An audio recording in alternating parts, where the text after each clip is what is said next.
So guys, आज के इस एपिसोड का हमारा जो टॉपिक है वह है नल हाइपोथेसिस। नल हाइपोथेसिस क्या होता है इसके बारे में हम डिटेल में समझेंगे विद एग्जांपल।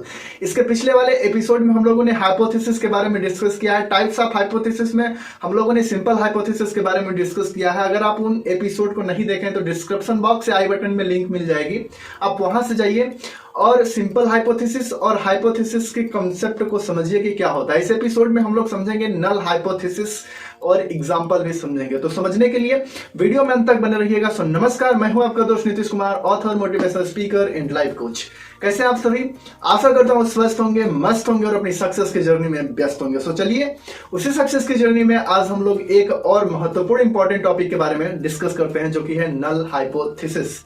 सो चलिए बिना देरी किए समझते हैं। सो नल हाइपोथेसिस, अगर हम इसको हिंदी की बात करें तो इसको हिंदी में कहा जाता है असक्त परिकल्पना। हाइपोथेसिस का मतलब होता है परिकल्पना। हाइपोथेसिस के बारे में हम लोगों ने डिस्कस कर लिया है, आप उस एपिसोड को जरूर देख लीजिएगा। फिर इसके बाद नल हाइपोथेसिस को देखिए, और इसको आसानी से समझने के लिए सिंपल हाइपोथेसिस को भी आपको समझना होगा, क्योंकि ये दोनों मतलब एक तरीके से रिलेट करते हैं। सो अब हम लोग नल हाइपोथेसिस की डेफिनेशन को समझते हैं। सो और null hypothesis will predict that there will be no significant relationship between the two test variable, यानी कि एक असक्त परिकल्पना यानी कि नल हाइपोथेसिस यह भविष्यवाणी करती है कि परीक्षण चरों यानी कि जो टेस्टिंग वेरिएबल्स होते हैं, टेस्ट वेरिएबल्स होते हैं, उसके उन दोनों के बीच में मतलब कोई महत्वपूर्ण संबंध नहीं होता है। अब हम लोग थोड़ा सा पीछे चलते हैं, सिंपल हाइपोथेसिस को समझते हैं। सिंपल हाइपोथेसिस में क्या बताया गया था कि सिंपल हाइपोथेसिस में बेसिकली यह बताया गया था कि जो टेस्टिंग वेरिएबल होते हैं, दो वेरिएबल जो होते हैं टेस्टिंग वेरिएबल सिंपल हाइपोथेसिस में, सिंपल हाइपोथेसिस जो होती है उनके बीच में एक सहसंबंध को स्थापित करती है, सहसंबंध की भविष्यवाणी की स्थापना करती है। लेकिन नल हाइपोथेसिस यह कहते हैं कि दो वेरिएबल्स जो टू टेस्टिंग वेरिएबल होते हैं इनके बीच में कोई रिलेशन नहीं होता है। यच नॉट, इसको हम नॉट से डिनोट करते हैं, यच नॉट, यानी कि नॉट मीन्स नहीं। ठीक है। सो वेरिएबल के बीच में जो कोई रिलेशन होता है, सिंपल हाइपोथेसिस यह बोलती है कि इन दोनों के बीच में रिलेशन होता है, लेकिन नल हाइपोथेसिस यह कहता है कि दो वेरिएबल्स के बीच में कोई महत्वपूर्ण संबंध नहीं होता, यानी कि टू टेस्टिंग वेरिएबल्स में कोई संबंध नहीं होगा। अब हम लोग इसके फैक्ट को समझते हैं कि और भी क्या बताता है नल हाइपोथेसिस। फिर हम लोग एग्जांपल को भी लेंगे, फिर अच्छे से आपको समझ में आएगा। So for example you can say that, एक एग्जांपल के साथ हम लोग समझते हैं नल हाइपोथेसिस को। For example you can say that the study will show that there is no correlation between marriage and happiness. आप उदाहरण के लिए हम लोग एक समझते हैं कि आप यह कह सकते हैं, क्या आप यह कह सकते हैं कि यू कैन से दैट कि अध्ययन से पता चलेगा कि शादी और खुशी के बीच में कोई संबंध नहीं है। जैसे मान लीजिए कोई व्यक्ति है, आपको क्वेश्चन देता है, आपकी उससे बहस हो जाती है, वह बोलता है कि शादी और हैप्पीनेस, यहाँ पे देखिए दो वेरिएबल आ रहे हैं, पहला है शादी और दूसरा है हैप्पीनेस, इन दोनों के बीच में क्या रिलेशन है एक तरीके से देखा जाए। लेकिन अगला व्यक्ति दावा कर रहा है कि शादी और हैप्पीनेस के बीच में रिलेशन है, शादी के बाद खुशी मिलती है। लेकिन इसको इस तरीके से फाइनली मतलब माना नहीं जा सकता कि शादी के बाद हैप्पीनेस मिलती ही मिलती है। सो इसको पहले प्रूव करना होगा, फिर इस बात की वहां स्थापना की जाएगी कि मैरिज और हैप्पीनेस के बीच में संबंध होता है। बिना रिसर्च के, बिना शोध के यह नहीं कहा जा सकता कि मैरिज और हैप्पीनेस के बीच में कोई संबंध है। सो यहाँ पे यही कहा जा रहा है कि मतलब कि अध्ययन से पता चलेगा, अध्ययन से पता चलेगा कि शादी और खुशी के बीच में कोई संबंध है। जैसे मान लीजिए यहाँ पे अध्ययन के बाद ही तो कोई बता सकता है, कोई मतलब कह सकता है कि शादी के बीच में, शादी और खुशी के बीच में कोई संबंध है कि नहीं। सो यहाँ पे क्या है कि जब तक उसका शोध नहीं हो सकता, जब तक उसका शोध नहीं किया जा रहा है, तब तक वह एक नल हाइपोथेसिस, यानी कि इसमें कोई मतलब संबंध स्थापित नहीं किया जा सकता कि शादी के बाद खुशी मिलती है। सो यह एक तरीके से नल हाइपोथेसिस होता है। For example you can say that the study will show that there is no correlation between marriage and happiness.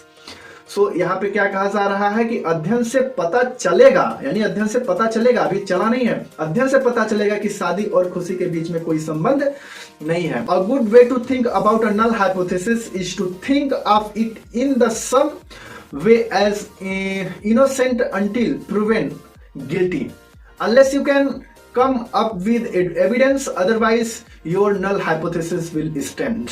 यानी कि एक कोई व्यक्ति है, मान लीजिए हम लोग उदाहरण के समझते हैं, एक नल हाइपोथेसिस पर यानी कि असक्त परिकल्पना के बारे में सोचने का एक अच्छा तरीका यह भी है कि इसे दोषी साबित होने तक निर्दोष के रूप में सोचा जाए। जब तक आप सबूत के साथ नहीं आ सकते तब तक आपकी असक्त परिकल्पना मानी जाएगी कि नल हाइपोथेसिस मानी जाएगी। जैसे मान लीजिए कोई व्यक्ति है यहाँ पे और यह व्यक्ति दावा कर रहा है कि तुम मुजरिम हो, क्या कि तुम मुजरिम हो, तुम दोषी हो, लेकिन इसके पास अभी कोई एविडेंस नहीं है और इसको कोर्ट के द्वारा मतलब यह नहीं सिद्ध किया गया कि यह दोषी है। तब तक यह जो व्यक्ति है, जब तक यह एविडेंस के साथ इसको दोषी नहीं करार दे देता तब तक यह नल हाइपोथेसिस होगी। यानी कि इन दोनों के बीच में कोई संबंध नहीं है कि यह दोषी है कि नहीं है। सो नल हाइपोथेसिस यहाँ होगी। सो आपको समझ में आ गया होगा कि नल हाइपोथेसिस क्या होता है। अब हम लोग एक और एग्जांपल समझते हैं। और नल हाइपोथेसिस में also highlight the correlation will be inconclusive. एक असक्त परिकल्पना यानी कि नल हाइपोथेसिस यह भी उजागर कर सकती है कि यह संबंध मतलब कि अनिर्णायक होगा। जैसे मान लीजिए अभी हम लोग पीछे समझे मुजरिम वाला, जैसे मुजरिम एक व्यक्ति कोई व्यक्ति को मतलब दावा करता है कि तुम मुजरिम हो, तुम दोषी हो, लेकिन इसके पास अभी तक कोई एविडेंस नहीं है, यानी कि इस व्यक्ति को कोर्ट अभी प्रूव नहीं किया है, कोर्ट में साबित नहीं हुआ है कि यह निर्दोषी है या दोषी है।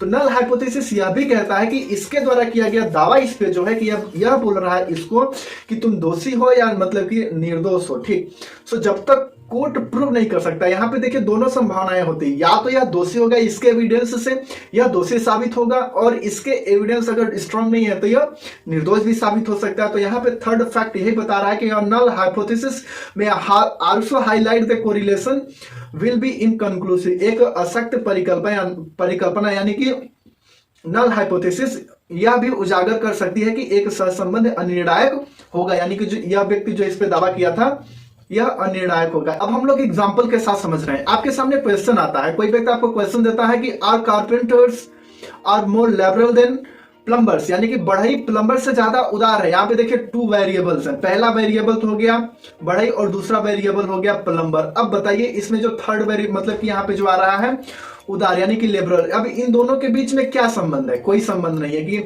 मतलब कि क्या यह हो सकता है कि बढ़ई और प्लम्बर से ज्यादा उदार हो? सुनो, there is no statistically significant difference in political view between carpenters and plumbers. तो यहाँ पे कोई मतलब कि यहाँ पे संबंध नहीं मतलब स्थापित हो पा रहा है कि क्या यहाँ पे कोई संबंध स्थापित नहीं हो पा रहा है कि बढ़ई प्लम्बर से ज्यादा उदार है, यानी कि कारपेंटर्स प्लम्बर से ज्यादा लिबरल है। सो यहाँ पे नल हाइपोथेसिस हो जाएगा। नेक्स्ट क्वेश्चन यहाँ पे आ जाएगा, do guitarists live longer than pianist? क्या गिटार वादक पियानो वादियों से अधिक समय तक जीवित रहते हैं? अब यहाँ पर भी कोई संबंध नहीं हो पा रहा है। देखें अब यहाँ पे दो मतलब कि एक तरीके से वेरिएबल आ गया, गिटारिस्ट हो गया और दूसरा पियानिस्ट हो गया, ठीक ना। अब यहाँ पे 2 वेरिएबल हो गए। अब इन दोनों के बीच में जिंदा रहने के लिए यानी कि लाइव लॉन्गर, अब इन दोनों का कोई एक तरीके से कॉम्बिनेशन समय का बन पा नहीं रहा है। So there is no statistically significant difference in life expectancy between guitarist and pianist. Guitar वादक और पियानो वादक के बीच जीवन प्रत्याशा में कोई सांख्यिकी महत्वपूर्ण अंतर नहीं है। तो यहाँ पे एक तरीके से हो जाएगा नल हाइपोथेसिस, जिसे हम H0 से डिनोट करते हैं। अब थर्ड एग्जांपल जो कि बहुत इससे आपको समझ में आ जाएगा। तो यहाँ पे कहा जा रहा है कि do dogs eat more in summer than winter, यानी कि क्या कुत्ते सर्दियों की तुलना में गर्मियों से ज्यादा खाते हैं? अब बताइए क्या भूख समय के साथ मतलब ये होती है? नहीं। तो यहाँ पे भी कोई रिलेशन नहीं बना। पहला वेरिएबल हो गया, यहाँ पे क्या हो रहा है सर्दी और दूसरा गर्मी हो। तो यहाँ so time of year has no effect on dogs appetites, यानी कि वर्ष के समय का कुत्तों की भूख पर कोई प्रभाव नहीं पड़ता। तो यहाँ पे क्या हो जाएगा, एक तरीके से नल हाइपोथेसिस हो जाएगा, जिसे हम H0 से डिनोट करते हैं।